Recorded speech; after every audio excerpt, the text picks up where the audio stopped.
Hello, I am Noah, and I am a resident of San Mateo County.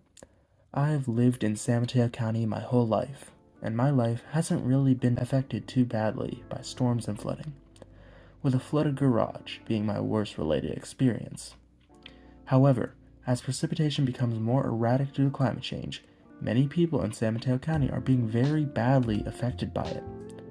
I have recorded this interview with the Executive Director of the San Mateo Resource Conservation District in order to shed light on the unfortunate situations of these aforementioned people. Due to climate change, storms and, in turn, flooding have become much more prevalent. This increase in precipitation, however, does not affect everyone equally, as some areas are more heavily impacted than others by changes in weather patterns. Today, I will be interviewing a member of the San Mateo Resource Conservation District about how flooding and rainfall are affecting people in the San Mateo County. I would like to thank Kelix Nelson, the director of the San Mateo Resource Conservation District, for allowing me to interview her. Hi. First off, can you tell our audience, what is the San Mateo RCD and what is its purpose? Sure. We are a really weird and cool form of local government that exists to help people help the land.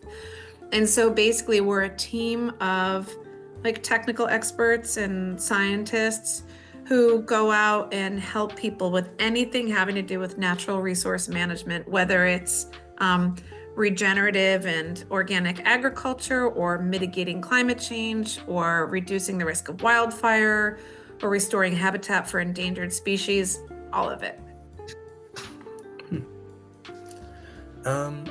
So what do you do as the director of the RCD? Well, I'm the executive director, and then we call directors members of our board of directors. And so as the executive director, basically, I'm the boss, but it means that I have overall responsibility for our strategic direction, getting a team of staff who are really talented, for financial management of the organization, for strategic partnerships, for all the things they have to do to make the agency exist, and make sure that it's serving the community and following all the laws.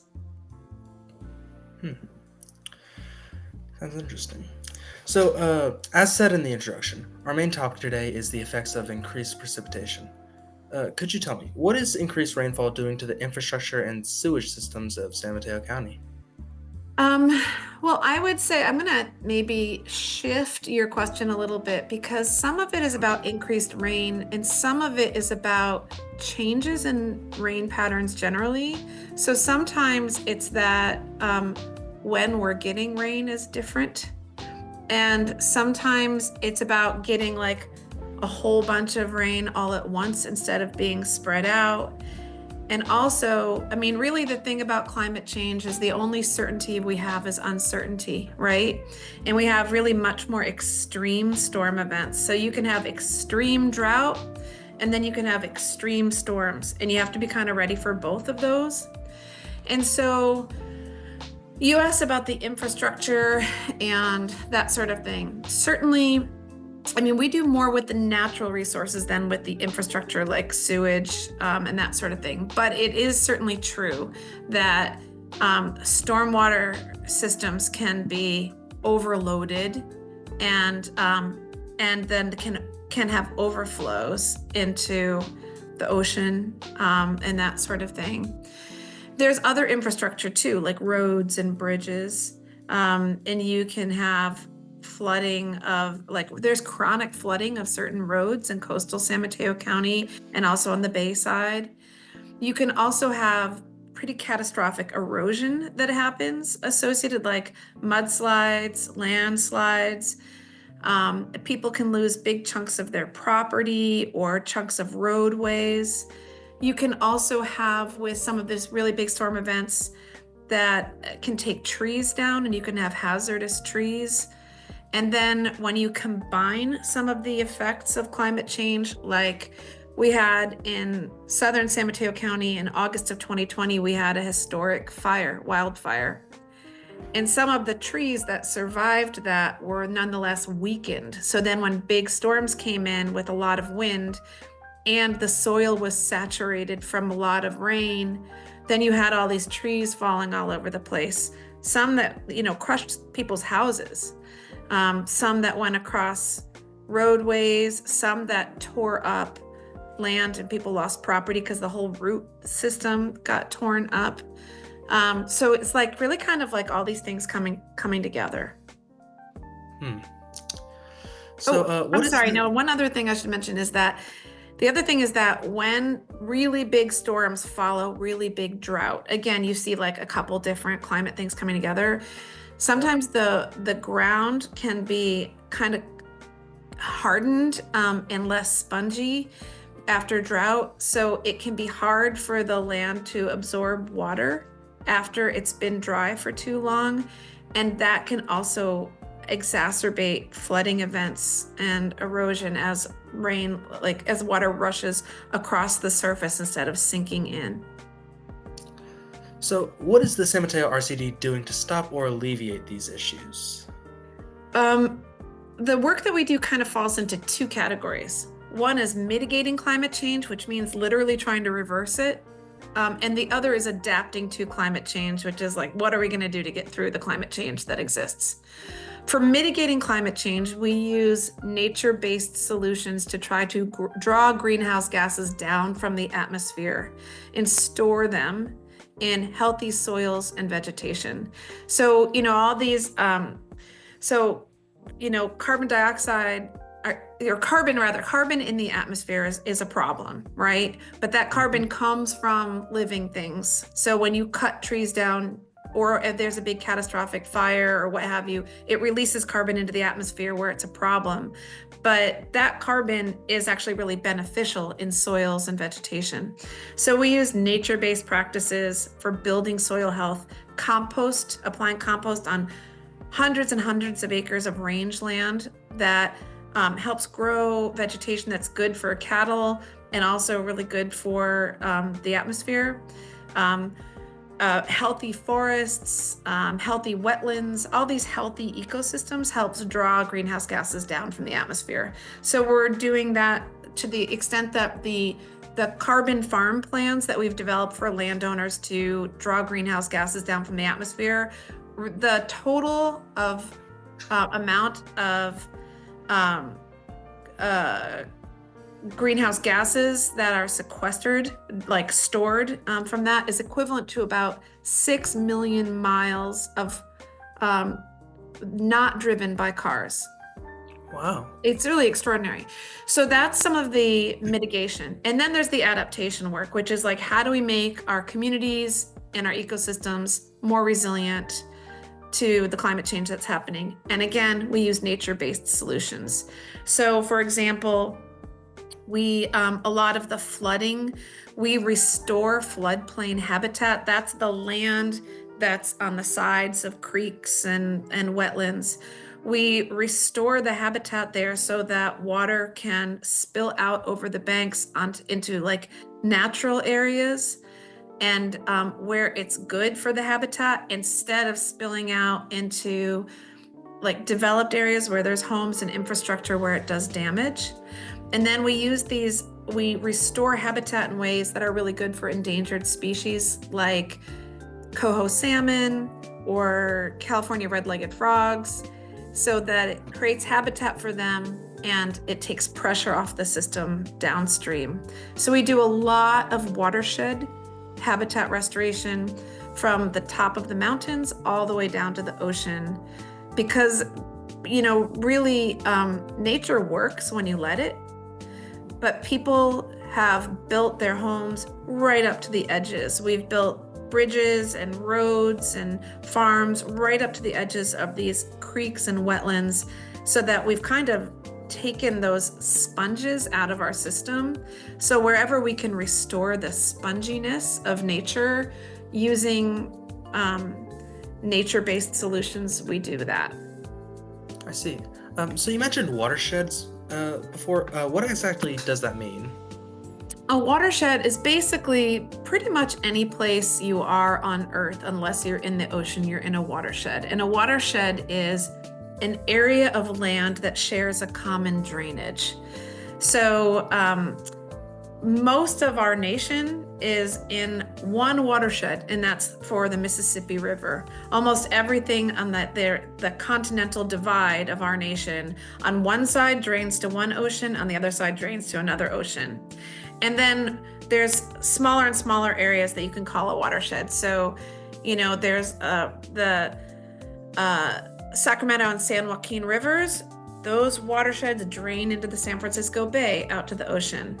And in San Mateo County, where you live and go to school and where I work, on one side, there's a spine of mountains. On the east side, those watersheds drain into San Francisco Bay. And then on the west side, we've got different watersheds that drain directly into the ocean, and they're all separate from each other. So, maybe for example, the town of Pescadero down in the South Coast. Are you familiar with Pescadero? Yes. So, there'll be this picture behind me is from that watershed. And so this is Pescadero Creek, I believe. And so from the redwoods at the top, those are the headwaters where all the water starts entering in these little rivulets that come together to little tributaries that drain together into big creeks that ultimately go out to the ocean. All of that land that goes into one creek or river out to the ocean is a watershed.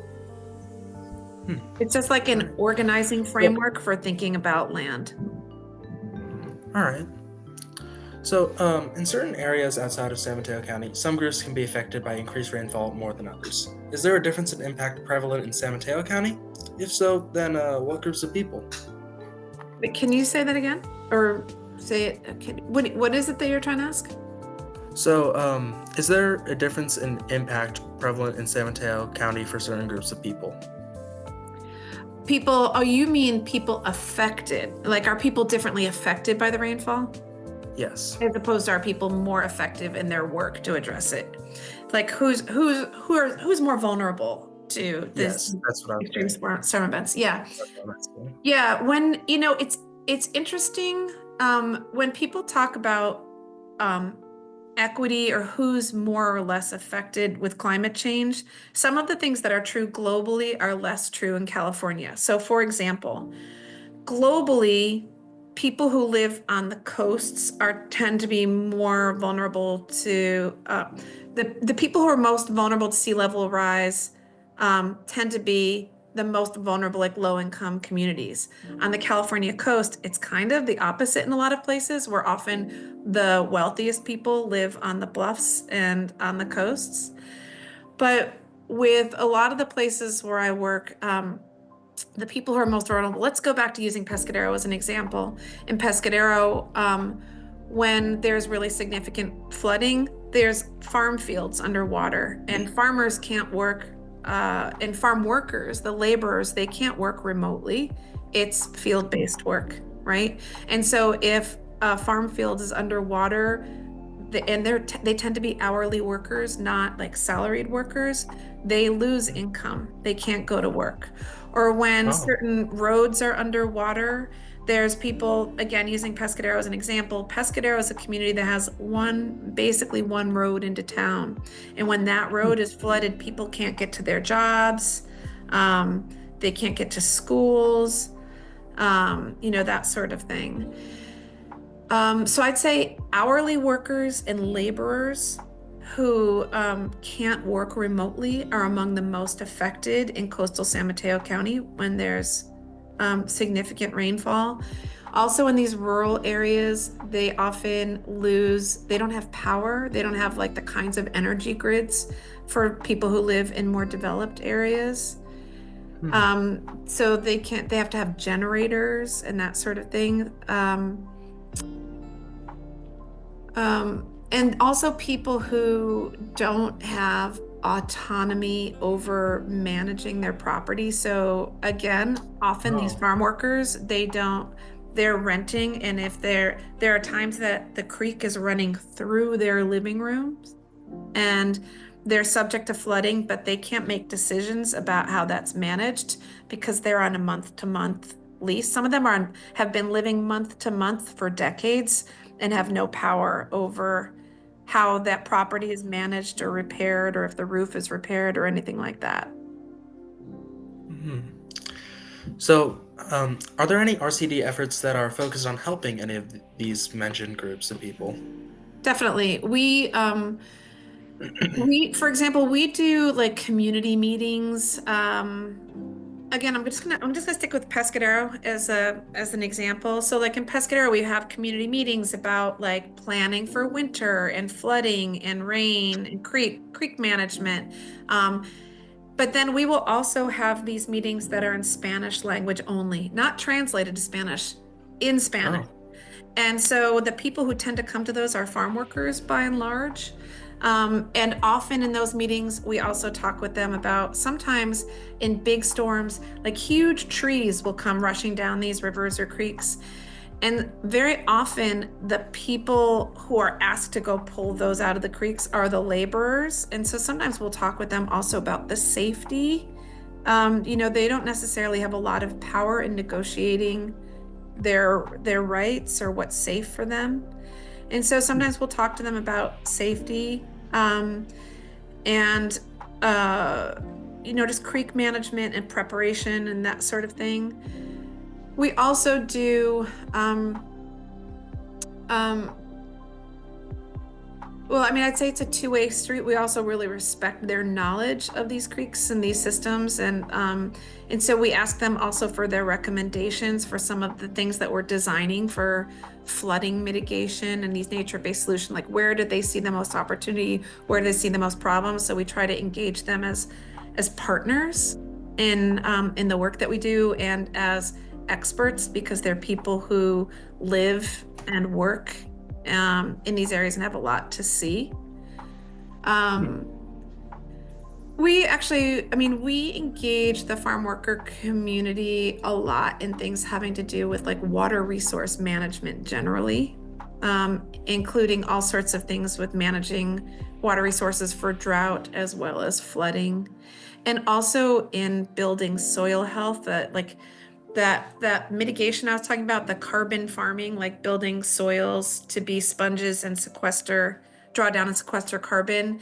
Those same yeah. strategies also take the edge off of the flooding, so they can make it so that the ground can hold more water. And a lot of those same folks are involved in that work as well. So, are there any ways that San Mateo County residents can help to alleviate these problems? Yeah, I think one thing is like people should not be building right up to the edge of creeks. You've got to give some space to nature so that nature can do its work to protect human communities. That's one thing people can do. Um, let's see, what else can people do? The more, again, along the lines of the nature-based stuff, like have permeable surfaces. If you can, your driveways, instead of concrete, if you can have permeable pavement, then water just like sinks into that instead of running off. There's a mantra that people say, which is slow it, sink it, spread it, store it. And that's about water. Anything you can do to slow water down, to spread it out so it isn't like cutting in one place, to let it sink into the ground, or to store it, like rainwater harvesting off of our roofs and that sort of thing. But anybody, whether you're in an urban area or a rural area, whether you've got a tiny little garden or like a little piece of a sidewalk, anybody can slow it, sink it, spread it, store it. Do you know of any volunteer efforts to help? Yeah, I mean, there's a lot of habitat restoration kind of groups. How many of them are doing floodplain restoration? A lot of floodplain restoration, that kind of habitat restoration is often happening at a different scale. But there's a lot of groups that do climate justice work that are in more of the area where you are, on the urbanized Bayside. There's a lot of groups that are doing things like people can volunteer for us to do water quality monitoring that is helping us measure in big storm events what pollutants are running off the land into the ocean and the marine sanctuary. So there's people can volunteer to do water quality monitoring and other just general habitat restoration, like removing invasive plants and things like that help the land be healthy, to be resilient to flooding. Those are the things that kind of come to mind for me. All right. So I would like to thank my guest, Calix Nelson, the director of San Mateo Resource Conservation District, for coming on to be interviewed. Thanks, Noah. As for our audience, thank you very much for watching this interview. I hope that you have taken this information to heart and will try to help out. If you enjoyed this video, share it with your friends and family to get the information out.